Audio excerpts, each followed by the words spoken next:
40 দিনের টানা রক্তক্ষয়ী সংঘাতের পর অবশেষে যুদ্ধবিরতির পথে হাঁটছে ইরান ও যুক্তরাষ্ট্র। কূটনৈতিক তৎপরতার ফল হিসেবে 2 সপ্তাহের একটি সাময়িক যুদ্ধবিরতি চুক্তিতে সম্মত হয়েছে তেহরান। এই সমঝোতার পেছনে গুরুত্বপূর্ণ ভূমিকা রেখেছে পাকিস্তান।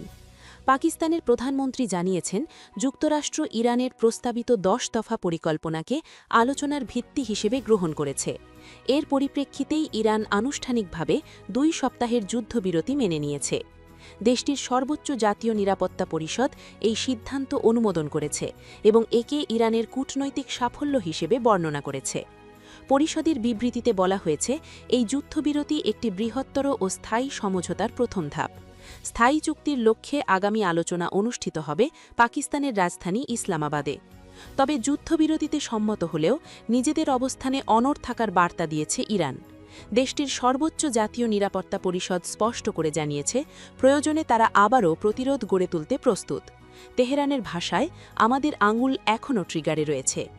স্থানীয় সময় 7 এপ্রিল রাতে দেশটির সংবাদ মাধ্যমে প্রকাশিত এক বিবৃতিতে জানানো হয়, ইরানের সর্বোচ্চ নেতার অনুমোদনের ভিত্তিতেই এই চুক্তি সম্পন্ন হয়েছে।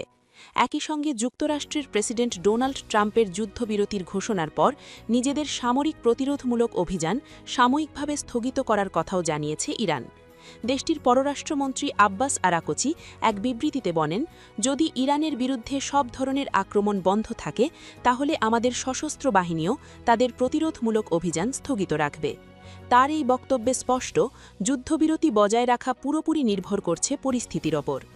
এদিকে বৈশ্বিক বাণিজ্যের জন্য অত্যন্ত গুরুত্বপূর্ণ হরমুজ প্রণালী নিয়েও গুরুত্বপূর্ণ ঘোষণা দিয়েছে তেহরান। পররাষ্ট্রমন্ত্রী জানান, আগামী 2 সপ্তাহের জন্য এই প্রণালী দিয়ে নিরাপদে জাহাজ চলাচল সম্ভব হবে। তবে এজন্য সংশ্লিষ্ট পক্ষগুলোকে ইরানের সশস্ত্র বাহিনীর সঙ্গে সমন্বয় করতে হবে এবং নির্দিষ্ট কারিগরি নির্দেশনা মেনে চলতে হবে। বিশ্লেষকদের মতে, হরমুজ প্রণালী খোলা রাখার এই সিদ্ধান্ত আন্তর্জাতিক বাজারে স্থিতিশীলতা ফিরিয়ে আনতে গুরুত্বপূর্ণ ভূমিকা রাখতে পারে, কারণ বিশ্বের একটি বড় অংশের তেল সরবরাহ এই পথের ওপর নির্ভরশীল। অন্যদিকে যুক্তরাষ্ট্র এই যুদ্ধবিরতি প্রক্রিয়ায় ইতিবাচক ভূমিকা দেখিয়েছে। প্রেসিডেন্ট ডোনাল্ড ট্রাম্প ঘোষণা দিয়েছেন, তিনি 2 সপ্তাহের জন্য ইরানে সম্ভাব্য হামলা ও বোমাবর্ষণ স্থগিত রাখতে সম্মত হয়েছেন। সামাজিক যোগাযোগ মাধ্যমে দেওয়া এক বার্তায় তিনি বলেন, আমি 2 সপ্তাহের জন্য সামরিক পদক্ষেপ স্থগিত রাখছি যাতে আলোচনার সুযোগ তৈরি হয়।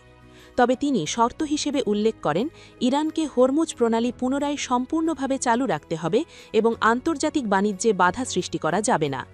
কূটনৈতিক সূত্রে জানা গেছে, পাকিস্তানের প্রধানমন্ত্রী শেহবাজ শরীফ এবং দেশটির সেনা প্রধান ফিল্ড মার্শাল আসিম মুনিরের বিশেষ উদ্যোগে এই সমঝোতা সম্ভব হয়েছে।